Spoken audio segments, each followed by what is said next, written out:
انسان کی زندگی، یاد رکھیں انسان کی زندگی مختلف ایام کا مجموعہ ہوتا ہے۔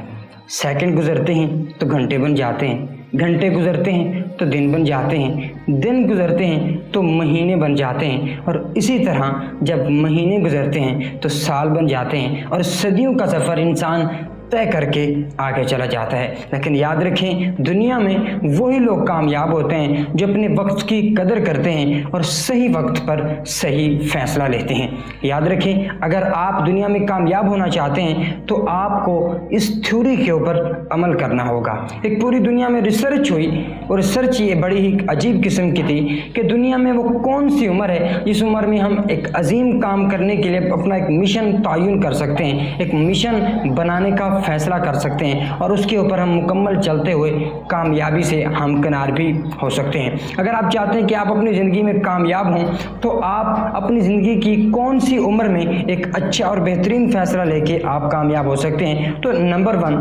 آپ کی جو ہارڈ ورک کی جو کیپیسٹی ہوتی ہے کہ اگر کوئی شخص پہلے 15 سال سے 25 سال کے درمیان کام کرتا ہے تو اس وقت وہ زیادہ سے زیادہ چیزوں کو اچیو کر سکتا ہے، وہ زیادہ سے زیادہ کامیابیاں حاصل کر سکتا ہے۔ کیوں؟ کیونکہ 15 سے 25 سال کی عمر کا یہ جو دورانیہ ہوتا ہے، انسان کے اندر ایسی طاقت موجود ہوتی ہے، ایک انسان کی باڈی انرجیٹک ہوتی ہے، انسان کا مائنڈ بڑا وسیع ہوتا ہے، انسان کے تخیلات بڑے اعلیٰ قسم کے ہوتے ہیں، اور ان تمام تخیلات کو اگر انسان استعمال کرے، یوٹیلائز کرے تو ایک اچھا فائدہ 15 سے 25 سال کے درمیان کی یہ جو عمر ہوتی ہے اسے ہم ہارس لائف بھی کہتے ہیں، گھوڑے والی لائف ہوتی ہے۔ انسان انرجیٹک ہوتا ہے، طاقتور ہوتا ہے، اور جو مقصد بھی بناتا ہے اسے حاصل کر لیتا ہے۔ اسی طرح سے جیسے اگر وہ آگے چلتا ہے اور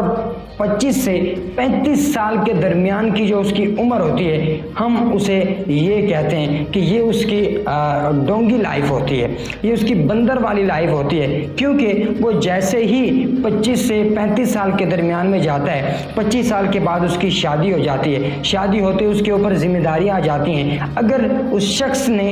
15 سے 25 سال کے درمیان والے وقت کو ضائع کیا ہوتا ہے، فضولیات میں گزارا ہوتا ہے، تو اس کا نتیجہ یہ نکلتا ہے کہ وہ 25 سے 35 سال کی جو عمر ہوتی ہے اس دورانی میں اس کی جو لائف ہوتی ہے وہ ڈونگی لائف بن جاتی ہے، وہ اس کی لائف جو ہوتی ہے وہ بندر کی لائف بن جاتی ہے۔ وہ صبح کام کے لیے جاتا ہے، شام کو تھک کے واپس آتا ہے، اس طرح صبح پھر کام کے لیے جاتا ہے، پھر شام کو پھر دوبارہ تھک کے واپس آتا ہے۔ اسی طرح سے اس کی زندگی کی صرف ایک روٹین ہی رہ جاتی ہے، وہ کیا ہوتی ہے کہ کام کرنا، کمانا اور اپنے بچوں کا پیٹ پالنا۔ اگر اسی شخص نے اپنے 15 سے 25 سال کے دورانیے کے درمیان اگر محنت کی ہوتی، اپنے وقت کو استعمال کیا ہوتا جو کہ اس کی ہارس لائف تھی، گھوڑے کی طرح کی زندگی تھی، تو وہ اپنی زندگی میں کامیاب ہو کے اپنی اگلی آنے والی زندگی کو بھی بہترین کر سکتا تھا۔ اسی طرح وہ شخص جو کہ اپنے پہلے 10 سالوں کو برباد کرتا ہے، ضائع کرتا ہے، فلموں، ڈراموں، چوکوں چوراہوں پہ کھڑا ہو کر ضائع کرتا ہے، اس کی جو اگلی عمر ہوتی ہے 35 سے 45 سال کے درمیان تو وہ اس کی ڈاگ والی لائف ہوتی ہے، وہ کتے کی طرح زندگی گزارتا ہے، کیونکہ اس کے گھر والے بھی اس کی عزت نہیں کرتے، معاشرے والے بھی اس کی عزت نہیں کرتے، کیونکہ اس نے ساری زندگی لوگوں کو یہ باور کرانے کی کوشش کی ہوتی ہے کہ میں اچھا ہوں، میں اچھا کام کر رہا ہوں، میری محنت کو دیکھیے، مجھے شاباشی دیجیے۔ لیکن یاد رکھیں شاباشی اسے دی جاتی ہے جو اپنے وقت کا سب سے زیادہ حفاظت کرتا ہے، جو اپنے وقت کو یوٹیلائز کرتا ہے، کیونکہ اس شخص نے 15 سے 25 سال کے درمیان یہ اپنی جو ہارس لائف ہوتی ہے اس سے 10 سال برباد اور ضائع کیے ہوتے ہیں، جس کی وجہ سے اس شخص کو ڈونکی لائف کا بھی سامنا کرنا پڑتا ہے، اور وہ شخص پھر کتے والی زندگی بھی گزارتا ہے، کیونکہ اس نے اپنی زندگی کا کوئی مقصد متعین نہیں کیا ہوتا۔ جب وہ اپنی منزل زندگی کا کوئی مقصد متعین نہیں کر پاتا تو وہ 15 سے 25 سال کے درمیان کی یہ جو عمر ہوتی ہے اس کو ضائع کر دیتا ہے۔ جیسے ہی وہ اس عمر کو ضائع کرتا ہے پھر اس کے بعد اس کی ڈنکی لائف بھی آتی ہے، پھر اس کی زندگی میں ڈوگی لائف بھی آتی ہے، اور اس کے بعد وہ اس دنیا میں اس طرح چلا جاتا ہے، آتا ہے اور چلا جاتا ہے کہ نہ اس کے آنے سے کوئی دنیا کو کچھ فائدہ ہوا تھا اور نہ ہی اس کے جانے سے کوئی دنیا کو فائدہ ہوتا ہے۔ اگر آپ چاہتے ہیں کہ آپ بھی اپنی زندگی میں کچھ کامیابی حاصل کرنا چاہتے ہیں تو اپنے یہ 15 سے 25 سال یہ جو آپ کی ہارس لائف ہے اس کی رسپیکٹ کیجئے، اس میں وقت کو یوٹیلائز کیجئے، اپنے وقت سے زیادہ کام لیجئے۔ اسی طرح شیخ سعدی فرماتے ہیں کہ میں نے ہر ایک منٹ گزرتے منٹ سے اس کی قیمت وصول کی ہے۔ آپ سے پوچھا گیا کہ آپ نے کس طرح سے اس کی قیمت وصول کی ہے، حالانکہ وقت کی تو کوئی قیمت نہیں ہوتی، تو آپ کہتے ہیں کہ میں نے ہر منٹ سے کوئی نہ کوئی کام لیا ہے، ہر سیکنڈ سے کوئی نہ کوئی کام لیا ہے۔ اسی طرح سے اگر ہم اپنے قرون اولیٰ کو دیکھیں تو اپنے ایک ایک منٹ کی وہ حفاظت کیا کرتے تھے۔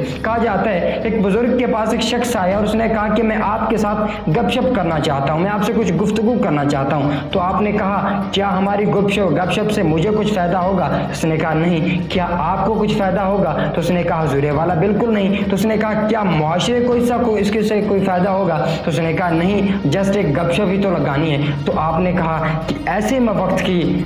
کو برباد نہیں کر سکتا جس سے نہ میرا فائدہ ہو، نہ آپ کا فائدہ ہو، اور نہ ہی کسی سوسائٹی کا فائدہ ہو۔ یہ تھے ہمارے قرون اولیٰ جنہوں نے اپنے وقت کی اہمیت کو جانا، اپنے وقت کی قدر کی، اور آج بھی ہم ان کا جب نام لیتے ہیں تو دل میں ایک حسرت خواہش سی پیدا ہو جاتی ہے کہ کاش ہم بھی انہی کے زمانے میں پیدا ہوئے ہوتے۔ تو آج آپ کے پاس ایک اور زمانہ موجود ہے، آپ اپنے وقت کی اہمیت کو جانیے، اپنے وقت کو یوٹیلائز کیجئے، زیادہ سے زیادہ محنت کیجئے، اور یہ جو ایک عمر ہے 15 سے 25 سال کے درمیان، اس میں محنت کیجئے اور اپنے اچیومنٹ کو، اپنے گولز کو زیادہ سے زیادہ اچیو کیجئے۔